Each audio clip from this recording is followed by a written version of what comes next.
ఏ దేవుడైతే ఏముంది, అన్ని దేవుళ్ళు ఒకటే. మనం ఏది నమ్మినా కూడా మోక్షం కోసమే అని చెబుతారు. కాదది. అన్ని మతాలు ఒకటి కాదు, అన్ని మార్గాలు ఒకటి కాదు, ఏదైనా మంచిదే కాదు. యేసు ప్రభు చెప్పారు, నేనే మార్గము అని చెప్పారు. ఇక అంతే. యేసు తప్ప, యేసు రక్తం తప్ప మనల్ని ఏది పరలోకంలోకి తీసుకెళ్ళదు. యేసు రక్తం, నేనే మార్గం అని యేసు ప్రభు చెప్పారు. నా ద్వారా తప్ప ఎవడనూ పరలోకంలోకి రాడు అని చెప్పారు. తప్పనిసరిగా యేసయ్య ద్వారే మనం పరలోకంలో అడుగు పెడతాం.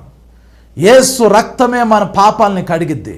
యేసు రక్తమే మనల్ని పవిత్రపరిచిద్ది.